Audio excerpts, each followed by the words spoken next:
Friends నమస్తే, నేను మీ ప్రసాద్ మూర్తి. Arvind Kejriwal bail విషయంలో కొన్ని ఆసక్తికరమైనటువంటి పరిణామాలు నిన్న చోటు చేసుకున్నాయి. బహుశా కేజ్రీవాల్కి అనుకూలంగా అత్యున్నత న్యాయస్థానం స్పందించేటటువంటి అవకాశాలు ఉన్నాయా, ఆయనకు బెయిల్ దొరికేటటువంటి ఒక టైం ఏదో దగ్గరకు వచ్చిందా అనేటటువంటి ఆశావహమైనటువంటి వాతావరణం ఇప్పుడు కనిపించింది. అది నిన్న సుప్రీంకోర్టు ఈడీ అధికారులకు వాళ్ళ తరపున వాదనలు వినిపించేటటువంటి సాలిసిటర్ జనరల్ ఎస్వి రాజుకు ఒక నిర్దేశం అయితే చేసింది, డైరెక్షన్ ఇచ్చింది. అదేమిటంటే, మీరు please come clean on the timing of arrest అని చెప్పి. అంటే అరవింద్ కేజ్రీవాల్ని మీరు ఏ టైంలో అరెస్ట్ చేశారు, ఆ విషయం మీద కాస్త స్పష్టంగా రండి నాయన. అవకతవక వాదనలు కాదు, నిరాధారమైనటువంటి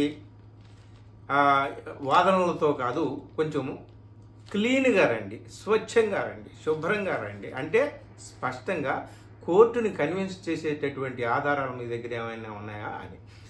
ఒకటే ఇక్కడ ప్రధానమైనటువంటి వాదన కేజ్రీవాల్ చేస్తున్నది. ఆయన తరపున వాదిస్తున్నటువంటి న్యాయవాది అభిషేక్ మను సింఘ్వి ద్వారా కేజ్రీవాల్ ఒకటే వాదన పెట్టారు. అయ్యా, నేను ఒక రాష్ట్రానికి ముఖ్యమంత్రిని, 10 సంవత్సరాలుగా ఉన్నాను. క్రిమినల్ని కాదు, టెర్రరిస్ట్ని కాదు, ఈ దేశాన్ని వదిలిపెట్టి పారిపోయేటటువంటి వాడిని అసలే కాదు. నా అరెస్టు ఏ టైంలో చేశారు అది గమనించండి దయచేసి. ఈ దేశంలో జనరల్ ఎలక్షన్స్ ప్రారంభమయ్యాయి. దానికి సంబంధించినటువంటి ఎన్నికల కోడ్ అమల్లోకి వచ్చింది. అమల్లోకి వచ్చిన వారం రోజుల్లో నా అరెస్ట్ చేశారు.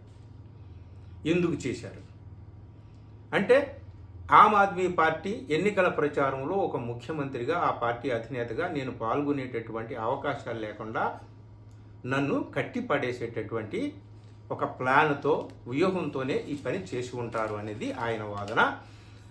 ఆయన వాదననే సుప్రీంకోర్టు ఆయన న్యాయవాది తరపున విన్న తర్వాత ఈడీ అధికారులని అడిగితే వాళ్ళు ఏం చెప్తున్నారా అంటే, మేము 9 సమన్లు జారీ చేసాం ఆయనకి, ప్రశ్నలు అడగడానికి, ఆయన స్టేట్మెంట్ తీసుకోవడానికి, కానీ ఆయన ఏ నోటీస్ని పట్టించుకోలేదు.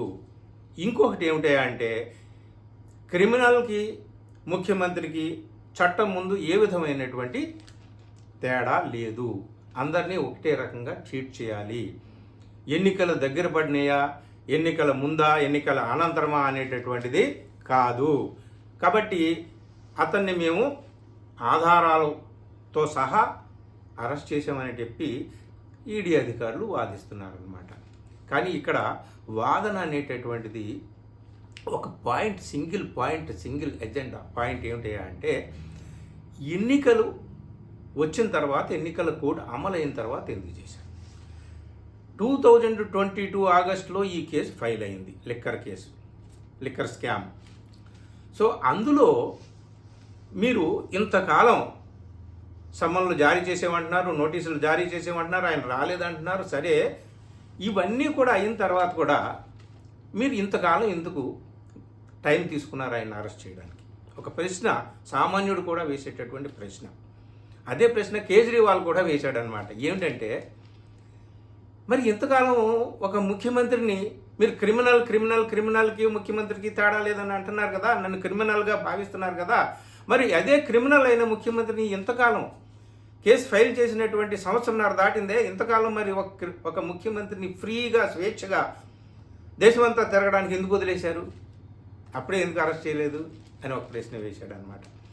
సో ఈ ప్రశ్నని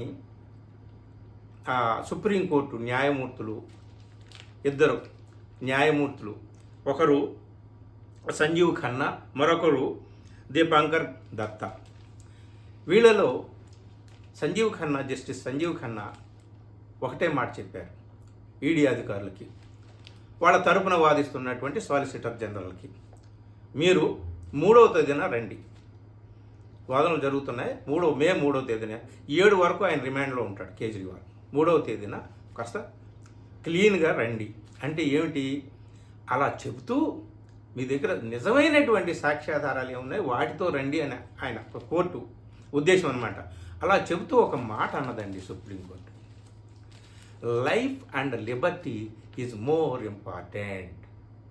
ఒక వ్యక్తి జీవితము, అతని స్వేచ్ఛ చాలా ఇంపార్టెంట్, చాలా ముఖ్యమైనటువంటి విషయం, దీన్ని గమనించుకోండి మీరు అని అధికారులకు సూచాయగా ఒక హెచ్చరిక కూడా చేసినట్టుగా అనిపించింది అన్నమాట. అంటే ఒక ముఖ్యమంత్రి, ఒక రాజకీయ నాయకుడు అయినటువంటి వాడు, ఒక పార్టీ ఉంటుంది, ఆ పార్టీ ఎన్నికల్లో నిలబడుతుంది, ఎన్నికల్లో ప్రచారం చేసుకోవాలి, సరిగ్గా ఏ టైమింగ్లో మీరు అరెస్ట్ చేశారనేటటువంటిది కొంచెం అనుమానాస్పదంగా ఉంది అనేటటువంటిదే ఆ సుప్రీంకోర్టు చెప్పకనే చెప్పింది. బహుశా ఈ సుప్రీంకోర్టు చేసినటువంటి హెచ్చరిక ఏదైతే ఉందో దానివల్ల కేజ్రీవాల్కి అనుకూలంగా కోర్టు స్పందించే అవకాశం ఉందా అనేటటువంటి ఊహాగానాలు అయితే ఇప్పుడు అందరూ చేస్తున్నారన్నమాట. ఈరోజు హిందూ పేపర్లో ఎడిటోరియల్ కూడా వచ్చింది, poll time and present time అని.